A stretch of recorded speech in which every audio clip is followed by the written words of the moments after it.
우리 지역의 이슈를 살펴보는 헬로우 이슈토크입니다. 전국에서 도시재생 뉴딜 사업이 활발하게 추진되고 있는데요. 국토교통부의 올해 도시재생 뉴딜 사업 공모에 전남 지역이 전국에서 가장 많은 6개 사업이 선정됐습니다. 오늘은 도시재생 사업과 원도심 활성화에 대해서 얘기를 나눠보겠습니다. 초당대학교 경영학과 김판진 교수와 함께합니다. 안녕하십니까? 예. 2020년 제2차 도시재생 뉴딜 사업에 전남의 6개 지역이 선정됐습니다. 구체적으로는 고흥과 곡성, 영암, 진도, 완도, 해남인데요. 도시재생 뉴딜 사업의 의미, 그리고 이렇게 6개 지역이 선정된 것, 어떤 의미를 갖는지 먼저 말씀을 들어볼게요. 정부는 지난 3일 제2차 도시재생 뉴딜 사업 선정 지자체를 발표를 했는데요. 우리 지역에서는 조금 전에 우리 아나운서께서도 말씀하셨지만 6군데 지자체가 선정이 되었습니다. 구체적인 내용은 요즘에 그 언론에서 많이 얘기가 되고 있기 때문에 시간 관계상 생략하도록 하고요. 과거에는 도시재생 뉴딜 사업, 그러니까 원도심 활성화하고 같은 맥락에서 우리가 살펴봐야 될 것 같은데요. 과거에는 해당 지자체가, 그러니까 도시 지역을 중심으로 해서 해당 지자체가 예산을 투입해서 원도심 활성화를 위해서 노력을 했는데요. 이제는 그 정부가 국가 예산을 가지고 군 단위 지자체에도 좀 지원을 하고 있는 그러한 사업이 도시재생 뉴딜 사업이라고 얘기할 수가 있겠습니다. 네. 도시재생 뉴딜 사업은 문재인 정부의 국정 과제 중에 하나의 중요한 정책인데요. 국토의 균형 발전이라는 그런 그 차원과 또 지역의 발전, 또 지역 주민들의 삶의 질 향상 차원에서 정부가 그 예산을 투입해서 지원한다고 하는 것은 상당한 의미가 있다고 할 수가 있고요. 여기에서 어떤 그 뉴딜 사업, 그러니까 도시재생 뉴딜 사업의 어떤 그 성공, 또 성공하지 못하는 이런 것을 논하기에는 뭐 좀 시기상조고요. 차후에 얘기하도록 하고요. 아무튼 지역의 발전과 또 지역 주민들의 삶과 밀접한 관계가 있는 그러한 상대적으로 좀 취약한 분야에 정부가 직접 개입을 해서 발전을 시킨다고 하는 것은, 변화시킨다고 하는 것은 그 어느 어떤 그 정책보다, 사업보다 더 중요하다고 생각을 합니다. 말씀을 들어보니까 도시재생 차원에서 원도심 활성화는 굉장히 중요하다 이런 생각이 들거든요. 예. 전남도 차원에서 원도심 활성화를 위해서 지금 하고 있는 정책들 어떤 게 있을까요? 예, 뭐 최근이 아니고 이미 뭐 15년, 20여 년 전부터 도시 지역의 원도심은 굉장히 쇠퇴의 길을 걸었었고요. 뭐 완전히 침체가 되다시피 했었죠. 지금은 약간 좀 살아나고 있는 상황입니다만은 아무튼 많은 지자체들이 원도심 활성화를 위해서 또 도시재생 사업이라는 이러한 미명하에 많은 예산이 투입이 됐었습니다. 네. 특히 뭐 볼거리, 뭐 즐길거리, 또 먹을거리를 많이 개발을 좀 하고 있는 상황인데요. 우리 지역의 뭐 순천시라든지 여수시, 목포시, 그 원도심을 가지고 있는 그런 지자체에서는 그 역사와 전통 그리고 문화를 연결한 그런 그 관광 상품을 개발해서 그 외지 관광객을 유인시키는 그런 정책을 많이 사용하고 있고요. 특히 그 여수나 순천 같은 경우는요, 전통시장을 이용을 해서 전통시장 내에 그 이외의 공간에 청년 사업가를 위한 청년 창업자들을 위한 여러 가지 지원이 이루어지고 있고요. 목포시 같은 경우는 원도심에 창업 지원센터를 다시 이렇게 건립을 세우고 있다고 그럽니다. 또 창업 스트리트도 지금 추진을 하고 있는 것으로 알고 있는데요. 우리 이 지역의 청년들의 어떤 그 자립심도 길러주고요. 또 어떤 미래를 설계할 수 있도록 지자체가 앞장서서 지원을 한다고 하는 것은 좀 의미 있다고 생각하고요. 그래서 우리 지역의 어떤 원도심 활성화 정책, 크게 역사와 전통 그리고 문화와 연결된 관광상품 개발, 그리고 또 청년 창업을 위한 그런 메카로 자리 잡고 있는 것이 두드러진 그런 정책의 현상이라고 할 수 있겠습니다. 예. 네, 말씀하신 것처럼 예. 지금 많은 지자체들이 원도심 활성화를 위해서 예산도 책정을 하고요, 노력을 기울이고 있습니다. 그런데 성과가 예. 뭐 기대나 노력만큼 나오는지 예. 궁금합니다. 예, 사실 지금까지 우리가 상상할 수 없을 정도로 어마어마한 우리가 내는 세금이 사실 원도심 활성화, 도시재생을 위해서 사용이 됐었거든요. 네, 근데 많은 전문가들이 투입되는 어떤 예산, 비용에 비해서 아웃풋, 결과 성과는 높지 않다고 얘기를 하거든요. 네. 사실 저도 그 부분에서는 어느 일정 부분은 동의를 합니다만은 또한 정부에서도 약 한 50조 정도의 예산이 지금 투입되고 있는 상황이고요. 그런데 뭐 결론적으로 말씀드리면은 성과가 그리 높지 않다라고 얘기할 수가 있겠습니다. 네. 이와 같은 결과는 어떤 정책의 실기일 수도 있고요. 또 구성원들의 책임일 수도 있고 또 지역 정치인들의 책임일 수도 있고요. 더 나아가서는 주민들의 책임일 수도 있습니다. 그렇지만 가장 중요한 것은 지역 정치인들의 어떤 역할과 책임 부분에서 사실 자유로울 수 없는 그런 상황이거든요. 그렇지만은 원도심 활성화와 관련해서는 결과가 우리가 기대하는 것만큼 좋지 않은 상황에서 뭐 누구를 뭐 탓하든지 누구 잘못이 더 크다라고 얘기하기 전에요. 사실 우리 모두의 책임이 있지 않을까 싶습니다. 거기에 저도 조그마한 그 책임이 있다고 생각을 합니다. 네. 원도심 활성화와 가장 직접적으로 연관이 있는 것이 바로 경제적인 효과가 아닐까 싶거든요. 예. 어떤 상관성을 생각해 볼 수가 있을까요? 예, 원도심 활성화와 그 도시 재생과 지역 경제와의 어떤 관계, 지역 경제에 미치는 영향, 인구가 신도시로 빠져나감으로써 원도심이 이제 공동화 현상이 나타나는 거잖아요. 네. 일부에서는 원도심 활성화가 지역 경제에 굉장히 긍정적으로 영향을 미친다라고 주장하는 사람들도 있고요. 아니다. 이미 인구가 신도시로 빠져나감으로써 공동화 현상이 나타나고 있는데 거기에 우리의 예산이 투입되는 것은 결과적으로 우리가 기대하는 것만큼 성과를 얻지 못할 것이다라고 비판의 목소리를 내는 분들도 분명히 계십니다. 그렇지만 원도심 했다면요. 우리가 원도심에 지금 거주하고 계신 분들 대부분 노령층이거든요. 굉장히 고령층입니다. 그래서 노인분들이 많이 지금 거주하고 계시고요. 또 오래도록 그 지역에 이제 계신 분들이 많이 계시고요. 거기에서 뭐 장사하신 분들도 사실 나이가 많은 분들이 계시는데요.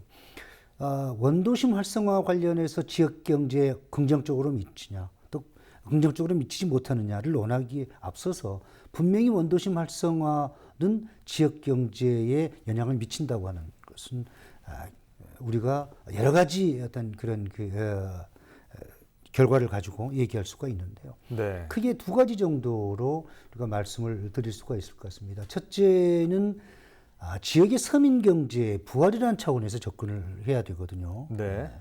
조금 전에 말씀드렸지만 원도심에서 생활하고 계신 분들, 또 거기서 소위 장사하고 계신 분들, 골목, 원도심 골목에 보면은 이제 지금은 마트라고 이렇게 있는데 과거에 슈퍼 아닙니까? 구멍가게 지금도 많이 있습니다. 네. 원도심에 가보면 골목길에 거기에 또 뭐 미용실이라든지 굉장히 소규모의 또 무슨 뭐 세탁소라든지 또 조그만 식당들이 아직도 많이 영업을 하고 있는데요. 그분들이 우리가 생각하는 것보다 훨씬 더 어려운 생활을 하고 있거든요. 소위 네. 사회적인 약자라고 할 수가 있는데요. 만약에 원도심이 활성화되면 윈윈하는 차원에서도 그분들에게 분명히 여러 가지 경제적인 혜택, 또 삶의 질 차원에서도 플러스가 될 거라고 생각을 합니다. 네. 또 다음은 관광산업 개발, 그러니까 관광자원의 개발이라는 차원에서도 한번 생각을 해봐야 되는데요. 원도심이라고 하는 것은 도시가 생겨나면서 가장 핵심적인 부분 아닙니까? 그래서 거기에는 아직까지도 역사와 문화 또 전통이 많이 살아 숨쉬고 있습니다. 그래서 네. 그거를 관광 자원화해서 외주 관광객을 유인하는 그러한 수단으로 이용을 하게 되면은 곧 외주 관광객이 많이 원도심을 찾는다고 하는 것은 지역 경제에 기여한다는 그러한 의미거든요. 네. 그래서 이와 같은 차원에서 우리가 원도심 활성화, 도시 재생을 접근을 해야 된다고 생각을 하고요. 그만큼 그 원도심 활성화, 도심 재생은 우리에게 매우 중요합니다. 그런데 제가 본 프로그램에서도 한두 번 정도 원도심 활성화, 도심 재생과 관련해서 얘기를 했었습니다만은 네. 사실 본 프로그램이 지역의 로컬 채널을 추구하는 그러한 방송이라고 하면은 지역의 경제에 특히 그 지역 서민 경제에 주축될 역할을 하고요. 사회적인 약자들이 많이 살고 계시는 그 원도심에 관련해서 좀 많은 관심과 또 여러 가지 어떤 대안들을 제시해 줄 수 있었는데 좀 그러지 못한 점은 본 방송을 통해서 좀 아쉬움을 얘기를 해야 될 것 같습니다. 네. 원도심 활성화는 비단 우리나라만의 이슈는 아닐 것 같거든요. 그렇습니다. 해외 사례를 살펴보면 좋을 것 같은데 우리가 참고할 만한 해외의 외국의 그런 예들이 있을까요? 예, 뭐 서유럽도 마찬가지고 뭐 그렇습니다만은 가장 그러니까 원도심 활성화, 도심 재생하면은 일본을 얘기를 많이 하는데요. 네. 일본 같은 경우는 이미 30년, 40년 전에 우리보다 훨씬 더 앞서서 도심 공동화 현상, 원도심 공동화 현상이 사회적인 문제로 떠올랐었거든요. 그래서 일본의 원도심 활성화, 도심 재생 관련해서 어떤 정책들은요, 크게 두 가지로 살펴볼 수가 있습니다. 네. 하나는 현실 유지 정책인데요. 현실 유지 정책이라고 하는 것은 원도심 공동화가 일어났다고 하는 것은 인구가 신도시가 생김으로써 신도시로 많이 빠져나가서 인구가 감소함으로써 공동화 현상이 나타나는 거거든요. 그렇기 때문에 인구가 감소함으로써 원도심이 침체되고 쇠퇴해 가는데 일본 같은 경우는요. 경쟁력이 취약한 그런 부분은 과감하게 도태를 시키고요. 경쟁력이 있는 그런 부분은 적극적으로 지원을 한 그러니까 선택과 집중의 원도심 활성화 정책을 추진했었다는 겁니다. 그래서 사실 인구가 감소가 되었기 때문에 예산을 투입해서 인위적으로 물리적으로 활성화시킨다고 하는 것은 예산 낭비다라는 그런 생각을 가지고 선택과 네. 집중을 했다는 겁니다. 필터링 전략이라고 하는데요. 또 하나는 원도심 활성화를 위해서 이제 인구가 많이 신도시로 빠져나갔지 않겠습니까? 그러면 네. 다시 인구를 원도심으로 구도심으로 들어오게 해야 되는데 그게 가장 좋은 방법이 또 현실 가능성이 있는 방법이 인구를 유입시키는 것, 유인하는 것. 즉 구도심의 원도심의 어떤 낙후된 건물을 재개발하는 겁니다. 이런 것을 적극적으로 정부 차원에서 지원을 했죠. 그래서 신도시로 빠져나갔던 인구와 함께 사람과 함께 빠져나갔던 공공기관이라든지 도서관, 대형마트가 다시 들어올 수 있도록 그러한 전략을 추진을 했던 겁니다.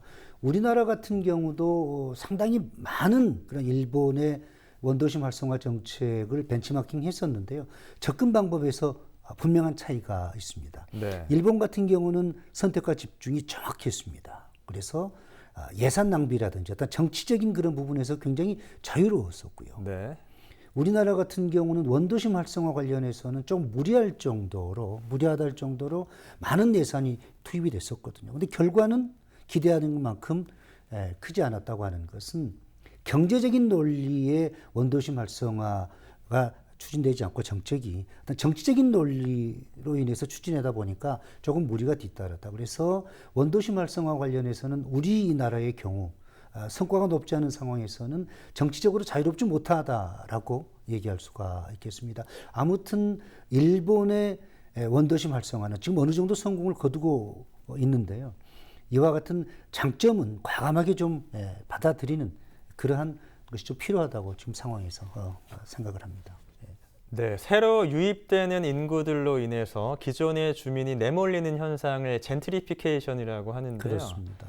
이를 포함해서 원도심 활성화로 인한 여러 가지 부작용도 생각을 해볼 수 있을 겁니다. 예. 어떤 것들이 있고 또 개선 방안으로는 어떤 걸 생각해 볼 수 있을지 말씀 들어볼게요. 예, 정말 좋으신 질문인데요. 사실 원도심 활성화 과정, 도시재생 과정에서의 문제점은 뭐 여러 가지가 지금 나타나고 있는데요. 그 중에서 가장 중요한 것이, 그렇지만 우리가 크게 신경 쓰고 있지 않은 부분이 바로 예산의 무분별한 그런 낭비적인 부분입니다. 가장 좋은 예가 먹포시 예를 들 수가 있는데요. 네. 먹포시가 2006년 1월에 원도심 활성화 차원에서 건물주에게 임대료를 지원하는, 그러니까 먹포시의 예산을 가지고 그 건물주에게 임대료를 지원하는 조례를 제정을 했습니다. 그런데 지금은 어떻게 됐냐, 원도심이. 정말 2006년에 조례가 제정돼서 원도심 활성화를 위해서 건물주에게 임대료를 지원을 하고 있는데 지금까지 네. 결과는 그렇게 뭐 좋지 않거든요. 간단하게 얘기하면은 2년 동안 임대료를 지원하는 겁니다. 건물주에게. 그 임차인에게 지원하는 게 아니고, 그래서 그 임차인이 2년 동안 계약이 끝나면 다른 임차인이 들어와도 그 건물주는 아무런 손해가 나지 않는 거죠. 네. 그래서 전국의 많은 지자체들이 건물주에게 직접적으로 현금을 지원하는, 예산을 지원하는 그런 그 조례를 폐지하거나 개정을 했었는데요. 아직까지 우리 목포시는 유지를 하고 있는 것 같습니다. 사실은 원도심 활성화의 핵심 당사자, 바로 거기에서 장사를 하고 있는, 점포에서 사업을 하고 있는 그러한 그 임차인들, 그리고 또 건물주, 또 거기에 지역구 정치인들이 원도심 활성화의 핵심 당사자들이거든요. 그런데 임차인들은 2년의 계약 기간이 끝나면 나갈 수밖에 없습니다. 바로 젠트리피케이션, 조금 전에 말씀드렸던 둥지 내몰림 현상이 나타나고 있거든요. 왜냐하면 건물주 같은 경우는 원도심 활성화에 전혀 신경을 쓰지 않아도 됩니다.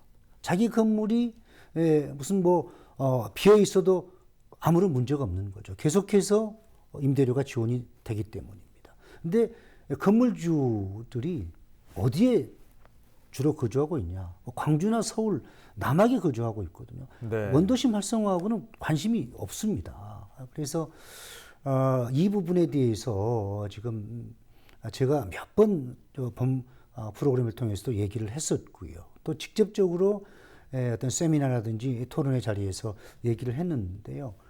지금까지 정말 피 같은 우리 목포 시민들이 내는 세금에 지금까지 42억 한 1,400만 원이 지원이 됐거든요. 네. 건물주 호주머니에 들어간 겁니다. 2019년만 해도 한 2억 5천 정도가 들어갔기 때문에 이와 같은 돈을 만약에 원도심에 지금 점포를 세대로 살고 있는 임차인에게 지원이 됐다면 얼마나 지금보다는 더 나은 결과가 나타날 것으로 생각을 합니다. 그런데 다행스러운 것은 김정식 기자님께서 이 부분에 대해, 이 문제점에 대해서 어느 정도로 좀 인정을 하시고 간파를 하시고, 이 부분에 대해서 조례를 이제 개정 부분에 대해서 이제 그 지역구의 의원님들하고 얘기도 하고 있고요. 또 건물주에 대한 직접적인 지원에 대해서도 지금 좋은 방향으로 얘기가 되고 있는 것 같습니다. 정말 다행이고요. 원도심 활성화를 위해서는 조금 전에 얘기했었던 이런 문제점, 또 어떤 발전 방안에 대해서 우리 모두 이제는 좀 고민을 해야 된다고 생각합니다. 누구의 책임, 누구의 잘잘못을 떠나서 이제는 우리 모두가 원도심 활성화, 도시재생을 위해서 우리 모두가 힘을 앞에서 나가야 된다고 저는 생각을 합니다. 네, 전남 지역의 도시 재생 사업과 원도심 활성화에 대해서 얘기를 나눠봤는데요. 아무쪼록 지역의 발전을 더할 수 있는 바람직한 방향으로 추진될 수 있기를 바라겠습니다. 초당대학교 경영학과 김판진 교수와 함께했습니다. 고맙습니다. 예, 감사합니다. 전남 지역의 도시 재생 사업 그리고 원도심 활성화에 대해서 얘기를 나눠봤는데요. 정부와 전남도 각 지자체가 도시 재생을 위해서 다양한 노력을 하는 만큼 주민들이 체감할 수 있는 실질적인 효과가 나올 수 있기를 기대해 보겠습니다. 헬로 이슈토크 오늘 순서 여기서 마칩니다.